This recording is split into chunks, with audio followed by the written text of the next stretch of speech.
Bonjour à tous et bienvenue dans ce nouvel épisode de Ce n'est pas toujours si évident. Cet épisode est sponsorisé par la régie publicitaire ThinkPub et réalisé par la radio Urban FM 104.5, la station urbaine. Pour rappel, ce podcast donne la parole à des personnes connues ou moins connues, mais qui ont en commun la maîtrise de leur sujet. Elles interviennent ainsi sur une thématique précise afin d'ôter toutes mes connaissances, mauvaises informations et déformations de l'information qui biaiserait notre analyse d'une situation donnée. Ce podcast est disponible en écoute sur YouTube, Deezer, Spotify, Apple Podcasts et sur Urban FM 104.5, la station urbaine. Pour ce nouvel épisode, nous parlerons d'entrepreneuriat. Ces dernières années, l'entrepreneuriat a été hautement plébiscité et encouragé par les autorités, comme étant une solution au chômage, notamment, mais aussi une belle opportunité de création de richesses. L'entrepreneuriat est une aventure passionnante, mais il comporte également son lot de défis. Dans le processus entrepreneurial, le choix du secteur d'activité est une étape cruciale, tout comme le fait de trouver des fonds ou encore du coaching. C'est en cela que le partage d'expériences dans l'entrepreneuriat revêt une grande importance à plusieurs niveaux, que ce soit pour les entrepreneurs débutants ou pour ceux qui sont expérimentés.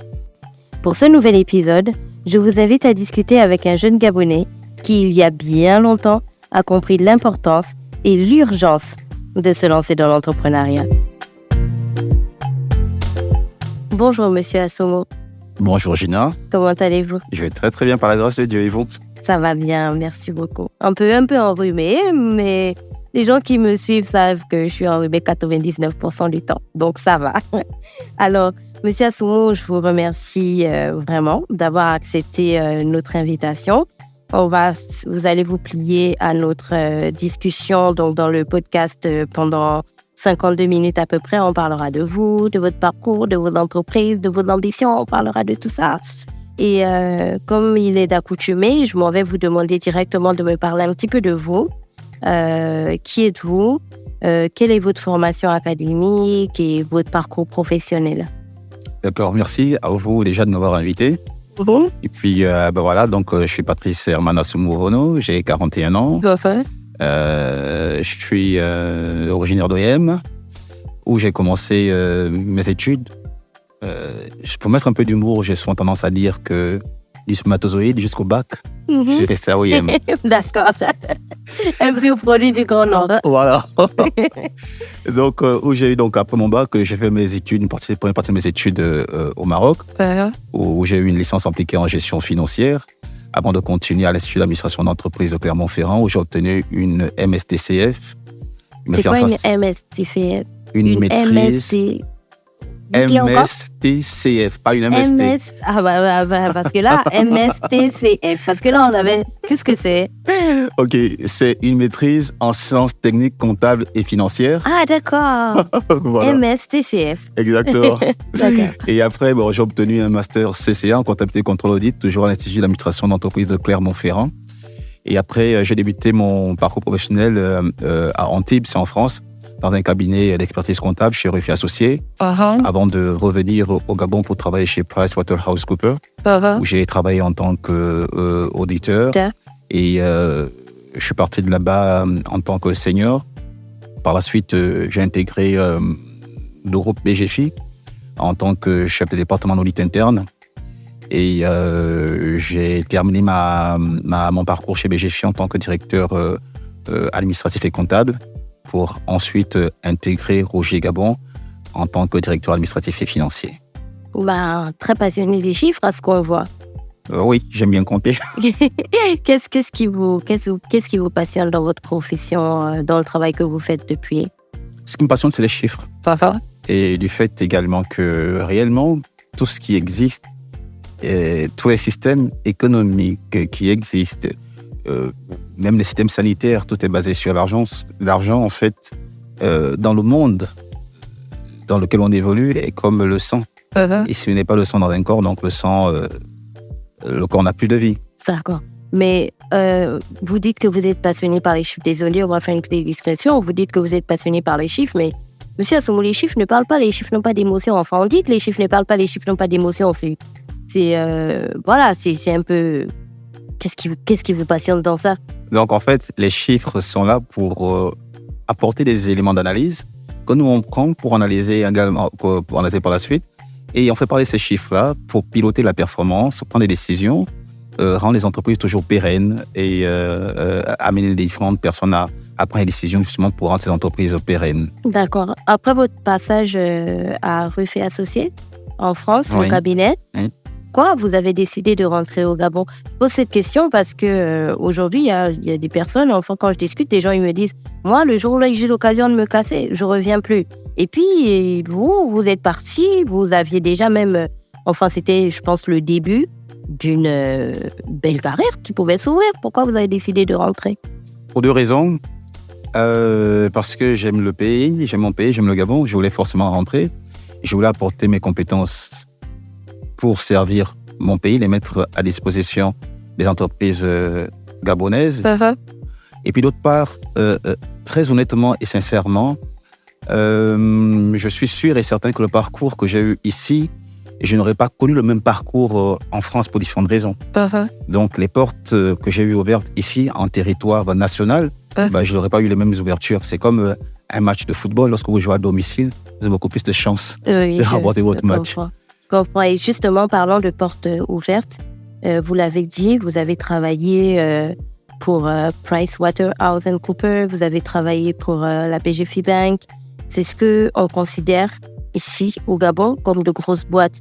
C'est des entreprises dans lesquelles, dès que quelqu'un sort, il a son diplôme en main, il se dit, si on me prend là-bas, c'est bon, quoi. C'est le dream. Bon, voilà, c'est vraiment les entreprises que tout le monde rêve d'intégrer lorsqu'on est, bien entendu, dans un domaine qui correspond au domaine de ces entreprises-là. Alors, normalement, comme je disais, une fois qu'on les a intégrées et qu'on progresse bien, on ne souhaite plus les quitter. Pourtant, vous, on a l'impression que vous êtes parti paf, paf, paf. Comment vous expliquez en fait ce passage de BGF Bank, de Pricewaterhouse à BGF et aujourd'hui à Rougier? Comment vous expliquez tout ça? D'abord, je vais sur un de mes principes, c'est le fait que se sédentariser dans une zone de confort ne permet pas d'évoluer, de grandir. C'est d'une part. Et après, vous savez, c'est comme un être humain qui a besoin d'avoir une vie équilibrée. Et pour être équilibré, vous devez avoir une vie familiale, vous devez avoir une vie professionnelle, vous devez avoir une vie communautaire. C'est tout ça qui a fait qu'on puisse avoir une vie équilibrée.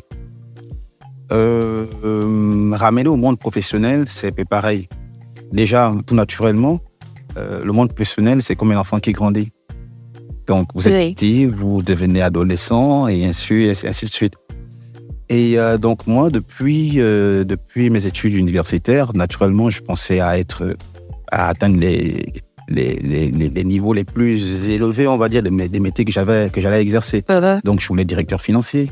Après, pour être directeur financier, je me suis dit, après directeur financier, je vais être directeur général.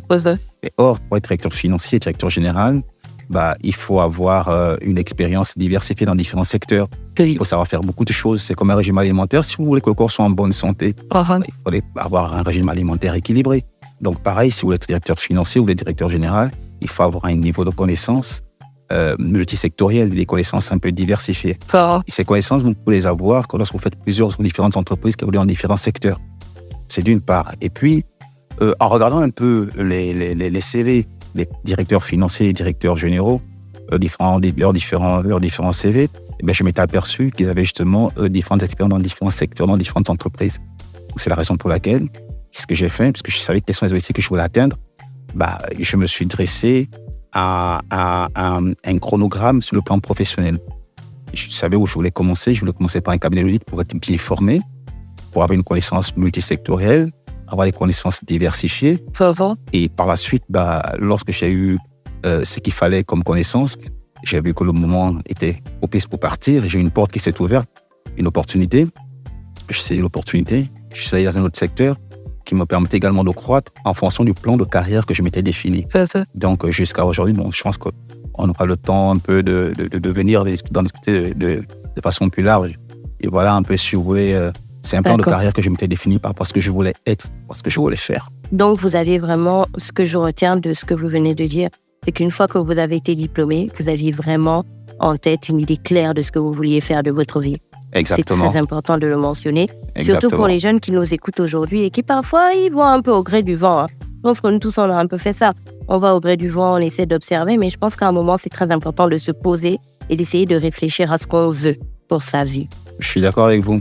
Et d'ailleurs, juste pour petite histoire, pendant que je suis en cabinet, vous avez des propositions d'embauche. Vous allez dans telle entreprise. À ce moment, il faut savoir dire non, refuser l'argent, refuser le confort que l'on peut avoir dans la vie personnelle pour dire je préfère me concentrer sur le plan de carrière que je me suis fixé. Parce qu'en général, ça ne sert à rien de faire. Je pense pour ma part que 2 ans dans une entreprise, ce n'est pas suffisant. Il faut en général aller sur 3 ans minimum. Pourquoi ? Parce que la première année, on apprend. La deuxième année, on consolide les connaissances et les compétences qu'on a eues. Après la 3e année, on s'amuse, c'est le game, quoi. On s'amuse et on développe ce qu'on avait comme connaissances, comme compétences. On excelle et puis on fait un peu sa pub pour attirer d'autres entreprises.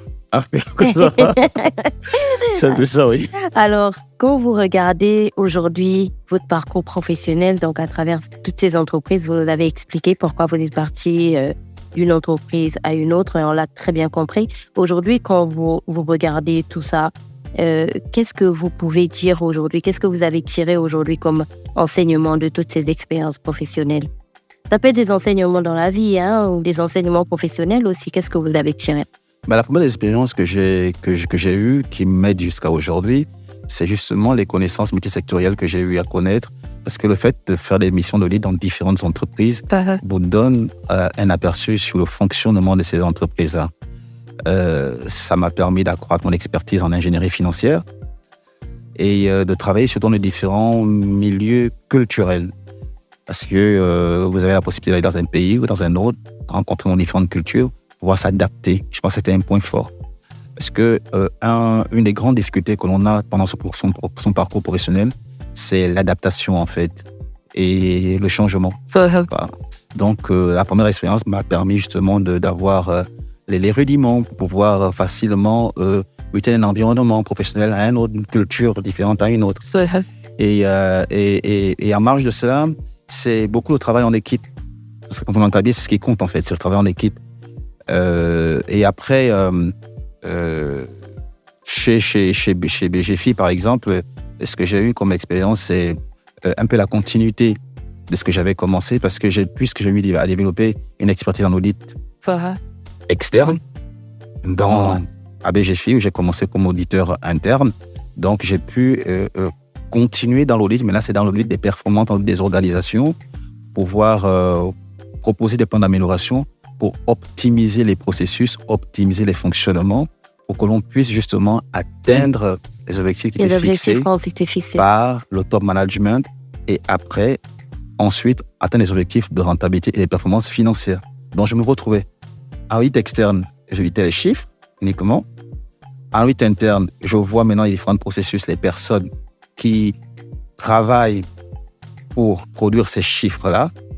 Et par la suite, chez ma dernière expérience, où je suis actuellement, c'était beaucoup plus une expérience en restructuration d'entreprise. J'ai trouvé une entreprise qui est en difficulté, croire au projet d'entreprise, adhérer, et puis la relever, donc redresser une entreprise. Souvent à l'école, on parle de redressement d'entreprise, mais le vivre, c'est quelque chose de différent. Et après, donc, c'est arrimer le capital humain, donc les compétences des ressources humaines, des hommes et des femmes, les amener, les motiver et arriver à gérer les conflits sociaux. Donc voilà, en général, un peu en gros, ce que j'ai pu... Vous avez participé au redressement d'une entreprise sans pour autant la citer,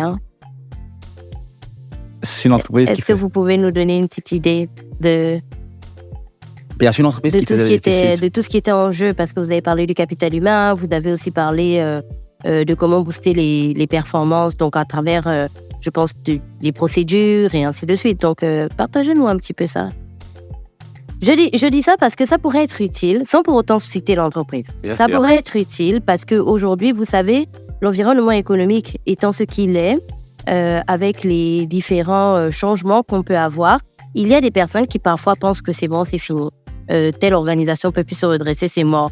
Or, il y a dans la vie d'une entreprise des moments comme ça, où parfois, qu'on s'attend il y a aussi dans la vie d'une entreprise des personnels, des personnes, du capital humain qui est formé pour remettre l'entreprise sur les rails, en fait. C'est pour ça que je vous posais cette question. Alors, dites-nous. D'accord. OK. Donc, c'est une entreprise qui faisait des pertes depuis plus de 10 ans. Les pertes étaient évaluées à des milliards et des milliards. Et après, ce qui m'a plu dans cette entreprise-là, c'était le challenge qu'il fallait relever. Je suis comme ça, j'aime les risques. J'aime relever les challenges parce que je pense que c'est le challenge qui permet de développer, qui permet d'aller au-delà des limites. Donc, comme je disais tout à l'heure, vous savez, on peut parler des chiffres, je vais parler d'argent. Les plus grandes difficultés que les entreprises rencontrent à un moment sont les difficultés de trésorerie.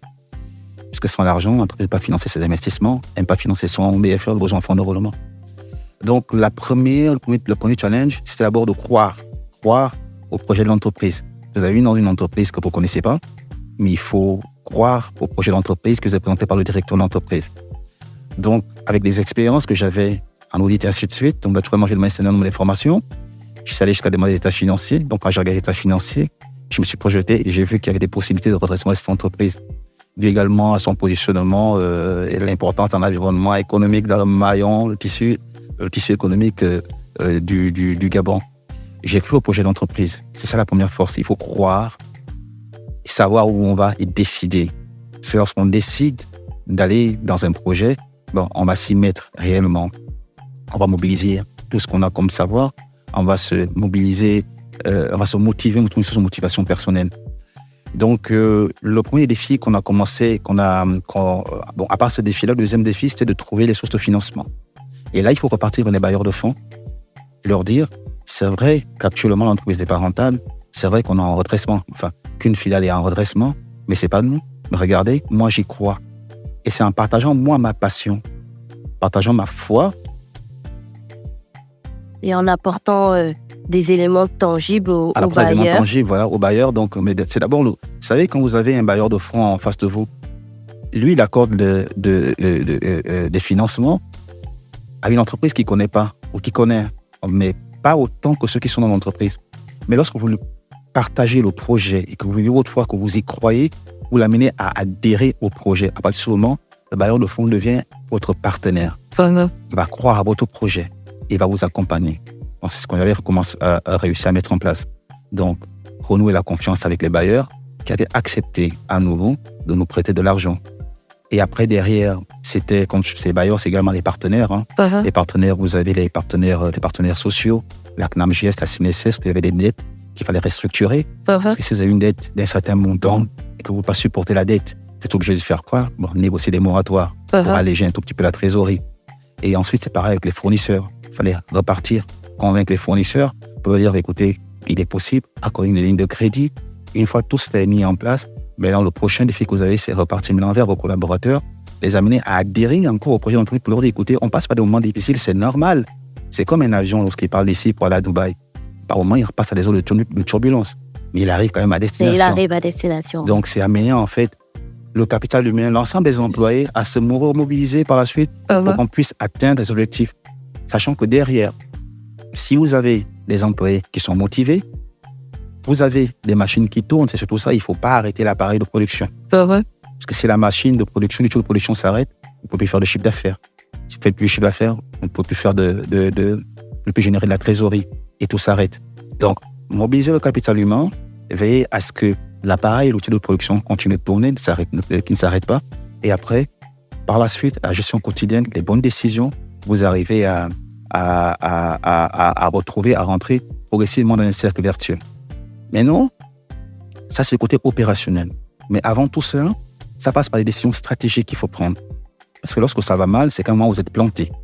Vous êtes planté sur une unité de production, vous êtes planté sur une décision. À partir de ce moment, il faut savoir prendre du recul, dire, voici les différentes unités de production que j'ai, voici celle-là qui me fait perdre de l'argent. Et qu'est-ce qu'il faut faire? Il faut avoir le courage de dire, je me sépare des foyers de perte et je me sépare également des actifs non stratégiques pour pouvoir renflouer la trésorerie, pouvoir par la suite rendre opérationnel le plan de redressement pour ne pas avoir peur de prendre des décisions difficiles exactement. C'est parfois mettre donc les sentiments de côté pour pouvoir rester pleinement dans la recherche de la meilleure rentabilité. Et être objectif. C'est bien que vous parliez des sentiments parce que on fait beaucoup de business avec les sentiments ici. Continuons bien entendu notre discussion. Monsieur Assomo, on comprend bien que vous avez un bagage professionnel donc en entreprise qui est assez dense, qui est bien assis parce que de vos partages d'expériences, de ce que vous avez vécu, de ce que vous avez réalisé, on comprend bien que vous êtes bien ancré dans votre profession, vous savez exactement où vous allez et ce que vous faites. Alors, c'est quand qu'a germé la graine de l'entrepreneuriat en vous? Et puis, est-ce que c'est venu comme ça a poussé comme ça dans votre tête ou vous vous êtes dit j'en ai marre de travailler pour les gens, je veux bien aller mener ma petite vie tranquille? Un peu tout ça. Parce qu'on n'oublie pas que le thème, là, aujourd'hui, on parle d'entrepreneuriat. Bien et puis, sûr. Les gens devaient se dire, mais pourquoi on n'arrête pas de parler de lui? C'est un employé et puis on parle d'entrepreneuriat. Un peu tout ça. Après, il faut dire que je me découvre, on n'arrête pas d'apprendre de soi-même. Et je pense qu'on a ça en nous. Voilà. Parce que ça part du fait de la créativité. On veut être créatif, on veut toujours en fait donner le maximum et le meilleur de nous-mêmes. On veut faire des choses, on veut innover.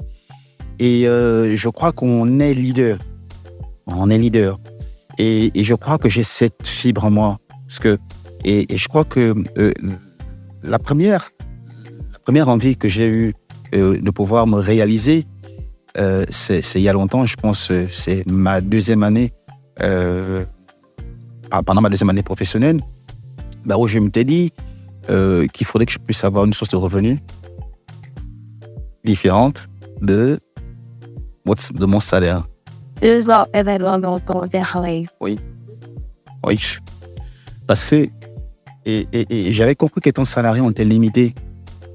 L'être humain a toujours des besoins supérieurs par rapport à ce qu'il a, ses capacités. Donc, il fallait forcément trouver d'autres sources de revenus. Et comme je suis originaire du Nord, et ils voyagent beaucoup, les nordistes, et j'avais remarqué que, puisqu'ils voyagent beaucoup, c'est qu'ils empruntent beaucoup les compagnies de transport, oui. Voilà, qu'il y avait un besoin. Alors, puisque je n'avais pas les moyens, les capacités d'acheter, de monter une grosse entreprise de transport, je me dis, je vais commencer progressivement. Oui, après, j'avais commencé par acheter un bus qui faisait le transport à Libreville. Et après, ça n'a pas marché. Je me suis lancé dans des taxis. J'en ai acheté 4. Pareil, à un moment, je me suis cassé la figure, ça n'a pas marché. Donc, j'ai mis une pause pour prendre l'élan, comme on dit, et pour mieux me lancer. Donc, je veux dire, en fait, j'ai la fibre en moi, quoi. C'est le fait de vouloir se réaliser, le fait de ne pas vouloir être dépendant du salaire uniquement. Et après, le fait de savoir qu'on est dans une terre d'opportunités. Tellement de choses à faire. Et grâce à l'expérience de réussite des autres, en fait, qui nous amène à dire, si lui, il a pu faire telle chose, c'est comment je peux le faire. J'ai eu beaucoup de fascination, beaucoup d'admiration pour le monsieur Henri-Claude Hima, le PDG du groupe BGFI, voir comment il a réussi à faire d'une banque locale un groupe international. Et je me suis dit, si un homme a réussi à le faire, c'est qu'il a eu la vision, c'est qu'il a eu un rêve. Et il a transformé son rêve en réalité. Alors je me suis dit, mais il est possible de le faire. Et par la suite, progressivement, je me dis, si nous avons réussi, c'est pas moi tout seul, toute l'équipe management, si nous avons réussi à remonter une entreprise, est-ce que je peux le faire pour moi-même? Si j'arrive à lever 6 milliards pour une entreprise qui n'est pas la mienne, est-ce que pour mon entreprise, je peux lever 300 millions? Donc voilà un ensemble d'ingrédients, d'éléments qui ont fait en sorte que je puisse me dire, oui, c'est possible, d'une part. Et après, comme je disais, on est sur une tonne d'opportunités. Et je me suis dit, il ne faut pas que je me limite à ce qui m'est proposé ici. Le salaire, c'est un plafond, en fait. Et ma seule limite, c'est le ciel. Whatever salaire, pour un bril de son que c'est dit, je suis une spéciale, c'est de là. Alors, vous m'avez parlé de cet activiste, de cet article que vous avez acheté. She is supposed to be about it as we shape. I love in the city today, my mate to treat it with like commanding state out so here. On peut pas l'année et ici, et comment écrire des et dit ce n'était pas comme tel que il faut que c'était une parler de l'année traditionnelle slave et puis surtout comment on met dans l'idée que c'est une communauté de l'entrepreneuriat en descend encore une fois c'est très important de parler de ce point, parce que dans les people de l'entrepreneuriat ici, on va te dire, donc, l'entrepreneur, je vais avoir un endroit, et l'entrepreneur, c'est celui qui se jette des papiers dans son business, il ne pas longtemps capable, c'est alors, les choses, il faut être dépendant, on arrête. Bon, je ne veux pas dire que mes premières expériences étaient des échecs. Je crois que c'est Nelson Mandela qui disait je n'échoue pas, soit j'ai réussi, soit j'apprends. Donc, la première expérience que j'ai eue, c'est les apprentissages. Ils m'ont permis justement de tirer des leçons, de comprendre que si je voulais réussir en business, il fallait que je sois impliqué. Il fallait que j'ai du temps pour suivre mes activités. Et ça m'a donné la possibilité de me restructurer. Donc, en prenant du temps, je me suis restructuré en me réorientant sur des activités que je pourrais facilement suivre, bien que nécessitant des investissements beaucoup plus importants. Alors, la première des questions, puisque quand on lance une activité, il faut trouver des financements. Les premiers financements que j'ai eus, c'est moi-même. C'est l'autofinancement. Comment je me suis organisé? Je me suis arrangé au début à avoir un train de vie d'un étudiant. Je suis resté dans mon petit studio pendant 1 an, pendant 2 ans. J'ai évolué professionnellement. Je n'ai pas transformé mon train de vie par un cours de bâton magique. Ce que j'avais comme revenu supplémentaire, je l'épargnais. Et je l'épargnais pour l'investissement. Je voyageais que pour les nécessités pendant mes congés. Et c'est des décisions simples. Mes loisirs étaient des loisirs très rationnels.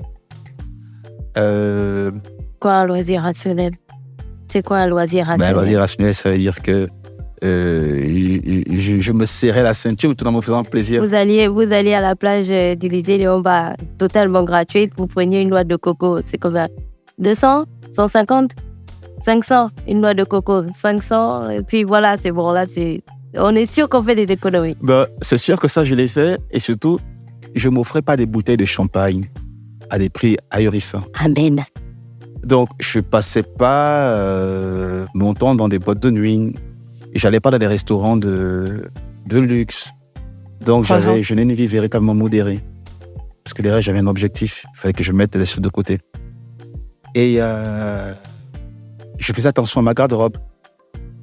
J'avais une garde-robe que je renouvelais 1 fois par an. Et je profitais chaque fois que je voyageais. J'avais la possibilité d'acheter des vêtements moins chers. Je payais pour toute l'année.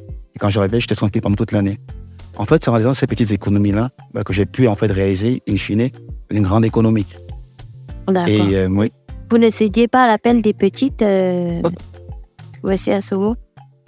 Je sais que vous rigolez, mais c'est un point très important dans notre pays. Vous savez qu'il y a énormément d'argent qui sort de la poche d'un sugar daddy, voilà, pour l'alimentation, le logement, l'habillement et les loisirs des petites. Donc, vous ne cédiez pas à l'appel des petites, non. La chance que j'ai eue, c'est que j'essaie de vivre sur les principes divins. J'essaie de mettre un peu d'ordre dans ma vie.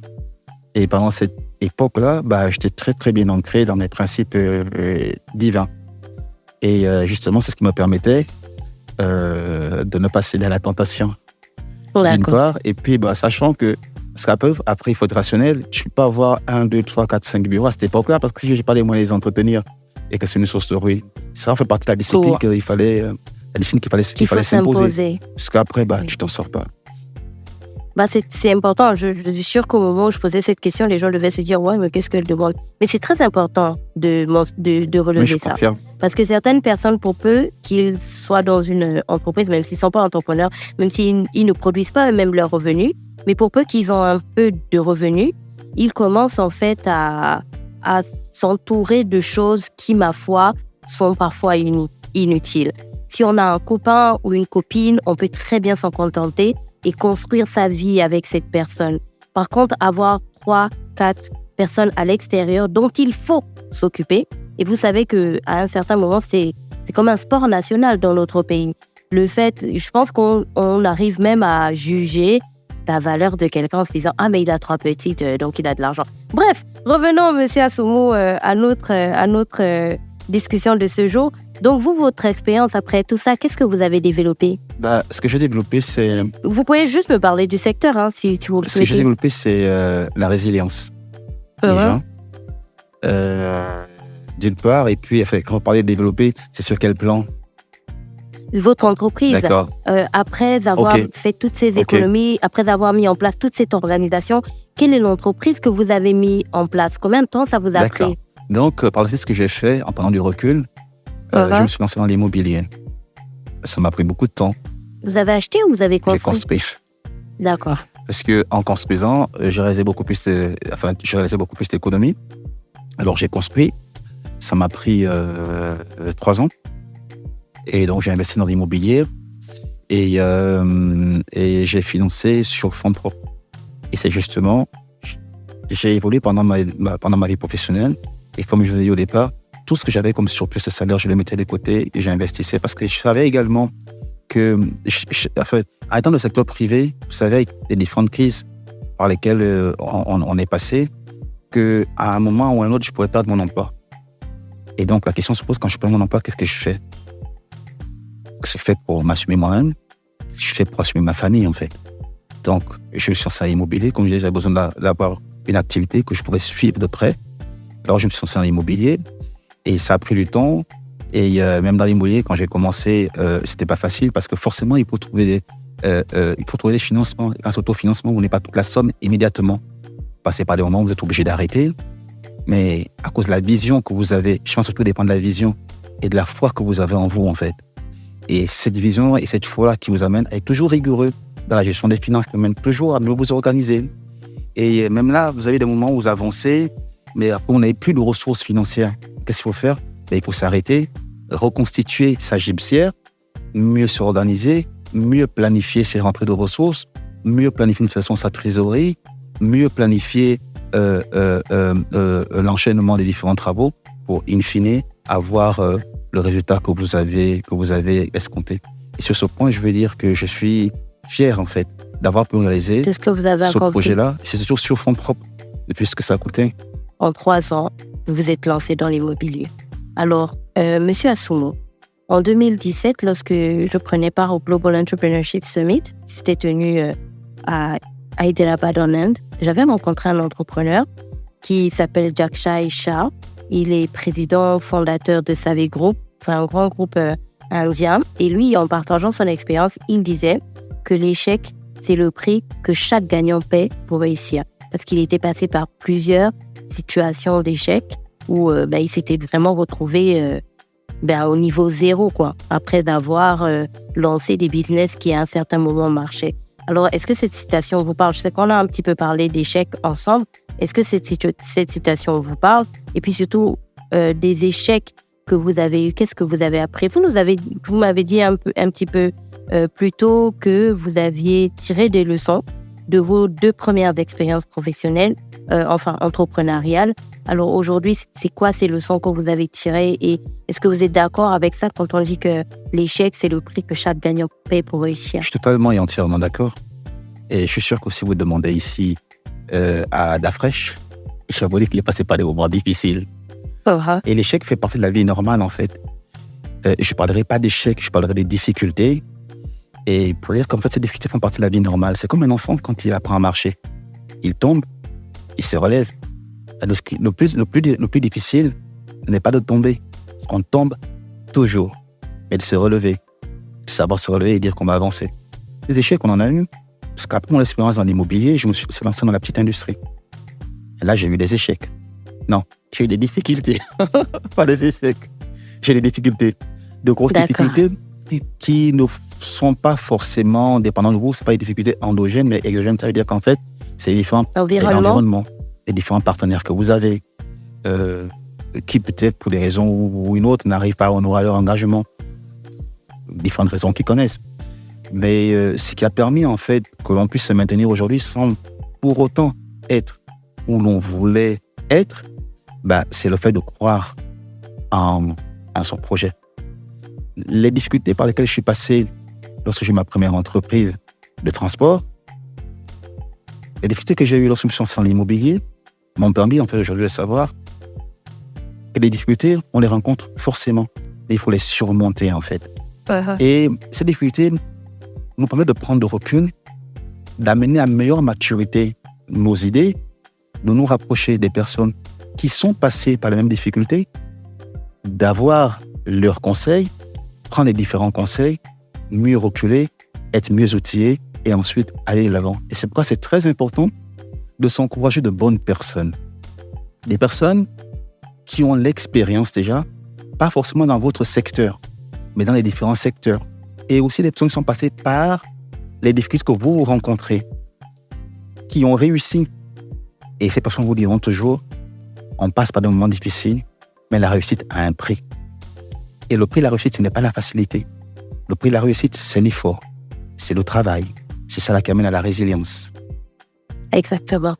Très important de dire ça aux gens parce qu'aujourd'hui, on est dans un monde avec une génération qui pense qu'il suffit de claquer des doigts pour tout avoir.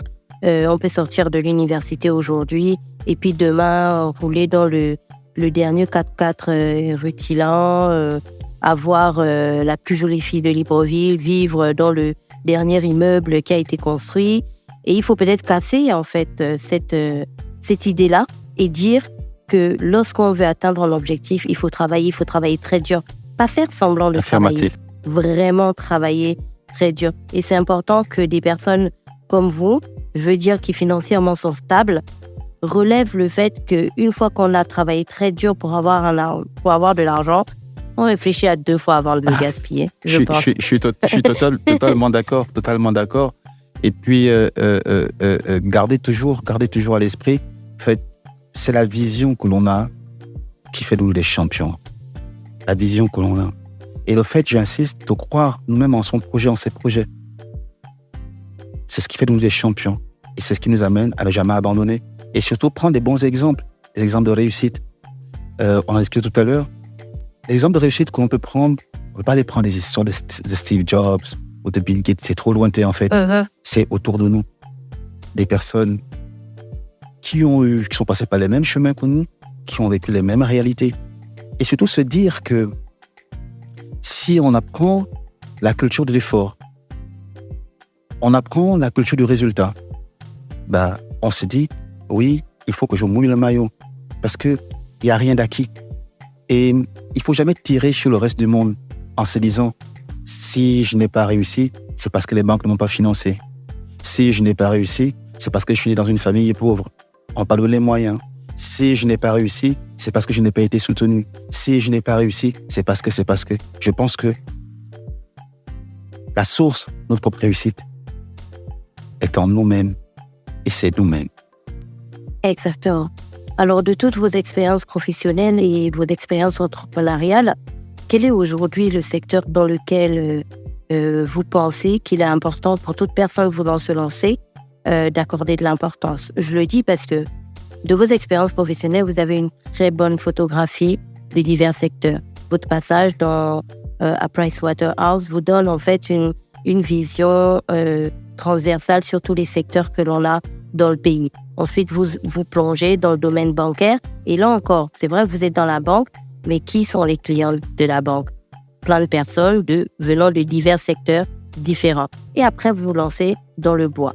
Et à côté de ça, vous-même, vous vous étendez sur des secteurs totalement différents de ceux dans lesquels vous travaillez. Vous êtes dans le transport, vous êtes dans l'immobilier. Alors aujourd'hui, avec pour bénéfice tous ces secteurs-là, toutes ces expériences que vous avez eues, quelle est la photographie que vous avez aujourd'hui de l'environnement, je veux dire économique ou entrepreneurial de notre pays? Quel est le secteur qui nécessiterait qu'on y jette un petit coup d'œil? Pour moi, qui voudrais me lancer. Je ne dirais pas qu'il y a un secteur de prédilection, mais je dirais plutôt qu'il y a des opportunités dans tous les secteurs d'activité. Aujourd'hui, le Gabon, on enregistre un taux de croissance de 2,7%, je crois. Quand vous dites ça, ça ne parle pas beaucoup de monde. Hein? Trop de croissance de 2,7%, on ne sait pas ce que c'est. Donc, aujourd'hui, pour dire simple, la création de richesse au Gabon est positive. D'accord. Et cette création de richesse ne peut être possible que si l'on entre dans un cercle vertueux, ça, c'est tous les secteurs d'activité qui y contribuent. Pour que le secteur forestier puisse fonctionner, puisse générer de la valeur, créer de la valeur ajoutée, il faut que la logistique génère de la valeur ajoutée. La logistique, il y a le transport, et ainsi de suite. Donc, je pense que tous les secteurs d'activité aujourd'hui sont interconnectés et sont des terres d'opportunités. Le plus important, c'est d'identifier chacun d'entre nous les compétences que l'on a et prendre ces compétences-là et voir dans quel secteur on pourrait les mettre à profit pour créer, pour faire parler le génie qu'il y a en nous. Tous les secteurs sont bons, que ce soit dans l'industrie, que ce soit dans l'agroalimentaire, tous les secteurs sont bons. Et après, j'aime toujours faire le rapprochement dans la Bible. Un moment, quand Moïse s'est retrouvé devant la mer Rouge, il s'est mis à prier, oh Dieu, comment je vais faire. Derrière, il y avait Pharaon avec ses chars. Devant, il y avait la mer. Et puis lui, il était là et tous les jours, il lui disant, c'est toi qui nous as emmenés ici. Qu'est-ce que tu vas faire de notre amener pour mourir? Ouais. Dieu lui a dit, mais arrête de crier. Qu'est-ce que tu as entre tes mains? Parle. Donc, qu'est-ce que tu as entre tes mains comme compétence? Chacun d'entre nous a un génie, un savoir-faire, une compétence que Dieu a placée en lui. Il faut maintenant puiser cette expertise-là, cette compétence que Dieu nous a donnée pour l'amener à se réaliser. Et chacun trouvera son compte. On est sur une terre d'opportunités. Il y a tellement d'opportunités au Gabon. Tellement d'opportunités.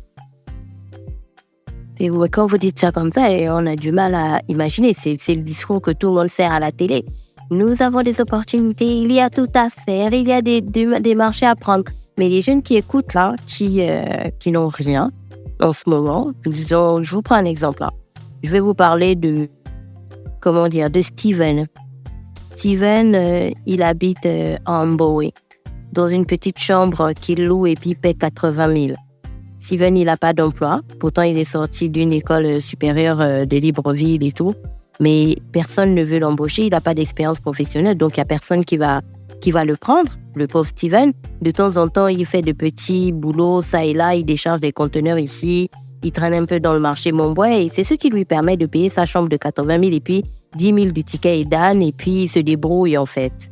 Alors, quand Steven, il écoute le podcast et on lui dit « Le Gabon est une terre d'opportunités. Steven, il faut te relever. » Monsieur Assomo, qu'est-ce qu'on peut lui dire à Steven? Qu'est-ce que tu veux dire à Steven? Je suis sûr qu'il va se dire que il se moque de moi, ces deux-là. Je vais dire à Steven, la seule chose que Dieu a donnée à chacun d'entre nous de façon équitable, c'est le temps.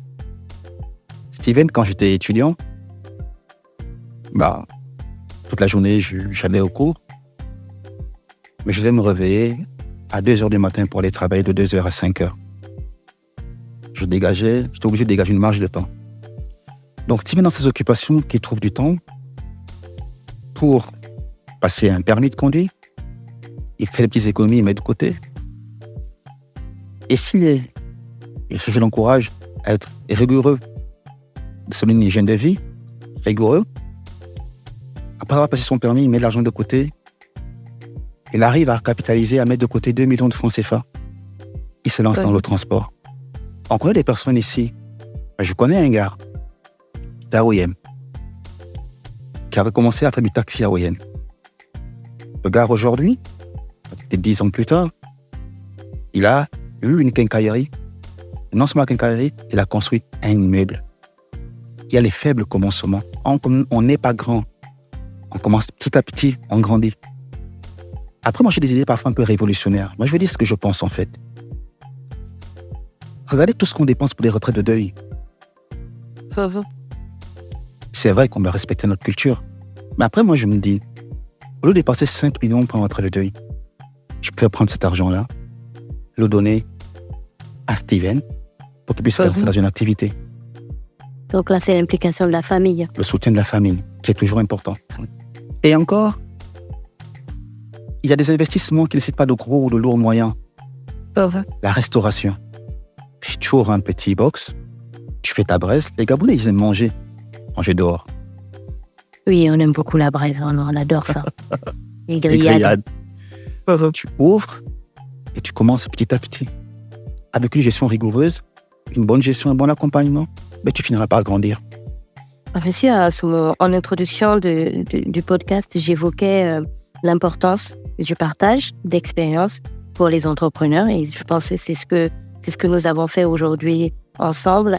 Et avec ce qui est à placer à votre actif aujourd'hui, donc tout ce qu'on venait de présenter, votre expérience professionnelle, mais aussi votre expérience entrepreneuriale, avez-vous pensé à aider ceux pour qui l'entrepreneuriat reste encore un univers incompris dans lequel il est quasi impossible de se mouvoir sans expérience? Et là, en fait, cette question s'adresse à tous les tisanes qui écoutent et qui, pour eux, c'est juste un gros nuage dans lequel ils ne comprennent pas. On ne comprend pas comment ça fonctionne, on ne comprend pas comment on trouve de l'argent. Vous avez parlé tout à l'heure de lever des financements. C'est vrai que autant que nous sommes, on a 2 pieds, 2 mains, une tête, pour ceux qui sont parfaitement à l'aise avec ça. Et même si on a un problème, une infirmité quelconque, ce n'est pas un problème du moment qu'on peut réfléchir, on le met à profit. Mais pour les personnes qui ne peuvent pas ou qui ne trouvent pas d'activité, ne serait-ce que pour gagner 5 000 par jour, alors est-ce que vous avez déjà pensé à mettre toutes vos connaissances, toute votre expérience et aussi votre vision et votre analyse de l'environnement au profit de ces personnes-là pour les aider dans leur parcours entrepreneurial ou tout simplement dans leur vie? Bien sûr. On sort d'une période de campagne. Les expériences que j'avais personnellement, je voulais les transposer à toute la jeunesse gabonaise. Et c'est ce qu'on présentait dans notre programme de campagne. Vous étiez candidat? J'étais dans une liste. J'étais sur une liste. Pour les législatives? D'accord. Non, pour les municipales. Pour les municipales, j'étais sur une liste. Les élections locales, alors? J'étais sur une liste. On était indépendants. Et le message que je véhiculais aux jeunes, je les encourageais en leur disant, si vous pensez que l'État va créer des emplois pour vous, ce n'est pas possible. Parce que quand on regarde un peu de 2010 jusqu'à aujourd'hui, je crois que le PIB du Gabon a reçu une croissance de près de 46%. C'est vrai que le taux de chômage n'a pas suivi la même tendance, il n'a pas augmenté. Donc ce n'est pas le rôle de l'État de créer des emplois aujourd'hui. C'est à nous-mêmes de créer des emplois. Quand j'étais étudiant, j'aimais Kerry James. Je ne sais pas si vous connaissez le son banlieusard fier des lettres. Apprendre, comprendre, entreprendre, même si on a mal, se lever, lutter, progresser. Quand on a mal, c'est ça en fait. Donc, c'était encourager chacun d'entre nous en disant, il ne faut pas qu'on vole vos rêves. Il faut rêver. Il faut rêver et ne pas rendre les autres maîtres de votre destin. Votre destin, c'est nous-mêmes, c'est entre nos mains. Si l'État ne vous donne pas de l'emploi, si les entreprises ne vous recrutent pas, vous-même créez de l'emploi. C'est possible. Alors, par la suite, je crois que j'arriverai à organiser des formations. Sur la Bible, on dit, mon peuple périt parce qu'il ne connaît pas ce que vous avez dit tout à l'heure. Faute de connaissances. Faute de connaissances, oui. C'est amener les jeunes, déjà, à leur présenter le processus de création d'une entreprise, quelles sont les procédures administratives. Ensuite, qu'est-ce que vous avez de quoi vous avez besoin, quel est le budget qu'il faut pour créer une entreprise, parce que ce n'est pas gratos la création d'une entreprise. Par la suite, coacher et teacher les jeunes entrepreneurs en leur donnant les outils de suivi et de mesure de performance de leurs activités. C'est important. Il faut créer, il faut suivre, il faut avoir des objectifs. Il faut suivre ces objectifs-là, il faut mesurer sa performance et pouvoir avoir également des outils de développement. Par la suite aussi, leur dire, c'est vrai qu'on a l'impression que le système financier n'est accessible aux grandes entreprises, mais il existe des institutions de financement spécialisées pour accompagner les PME et les PMI. Alors disons, voilà comment il faut monter un dossier. Mais surtout, je pense que le changement, c'est un des possibles, que si nous avons nous-mêmes foi et si nous croyons nous-mêmes en notre propre projet, leur donner également tout le mind, toute la méthodologie, l'état d'esprit qu'il faut avoir lorsqu'on est devant un bailleur de fonds. Parce que le bailleur de fonds, c'est vrai, il y a le projet qui va financer, mais c'est d'abord la personne, la relation personnelle. C'est amener les uns et les autres à travailler d'abord sur eux-mêmes. Parce que c'est lorsque le bailleur de fonds aura confiance en toi, qu'il aura confiance au projet que tu voudras qu'il finance.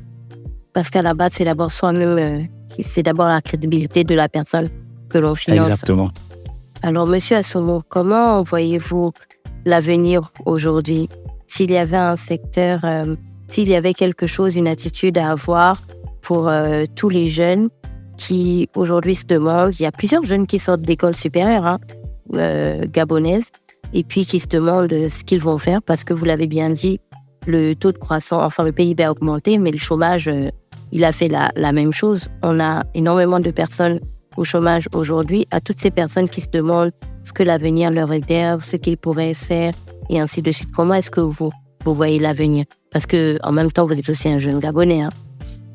Un vieux Gabonais, un petit vieux Gabonais. Vous inquiétez pas, 40 ans, on n'est pas si vieux que ça.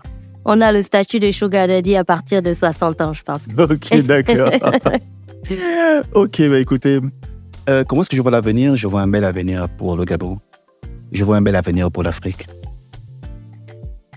Et comment vous voyez à l'intérieur de cet avenir? Alors, dans cet avenir, je vois moi et tous mes compatriotes créateurs d'entreprises. Je vois moi et tous mes compatriotes avoir des entreprises prospères. Des personnes qui osent, qui relèvent des défis. Des personnes qui ont connu des difficultés. Des personnes qui ont quand même progressé malgré les difficultés. Je vois un tissu industriel constitué de jeunes Gabonais dans tous les secteurs d'activité. Je vois des épiceries appartenant aux Gabonais. Je vois des artisans gabonais. Je vois dans tous les commerces des Gabonais. Je vois dans l'industrie des Gabonais, dans les grandes entreprises en coque. Je vois des grandes entreprises exportatrices qui appartiennent à des Gabonais. Je vois un tissu économique qui est constitué de capitaux locaux. Je vois un Gabon fort. Je vois de cette classe, je vois une classe d'affaires gabonaise émerger parce que des jeunes ont décidé de créer leur propre entreprise. Je vois des jeunes qui ont essayé de prendre leur destin en main et je vois un Gabon qui dit c'est enfin notre essor vers la félicité. Merci beaucoup, M. Assomo. Merci pour cet entretien et on va rester sur ça. C'est enfin notre essor vers la félicité. C'était M. Assomo qui nous parlait d'entrepreneuriat aujourd'hui dans le podcast. On se retrouvera la semaine prochaine avec un autre invité qui sera tout aussi passionnant que les précédents. N'hésitez pas, vous le savez, vous pouvez écouter le podcast sur YouTube, sur Deezer, sur Spotify, sur Apple Podcast et sur Urban FM 104.5, la station urbaine. Merci Ivanov, au revoir tout le monde.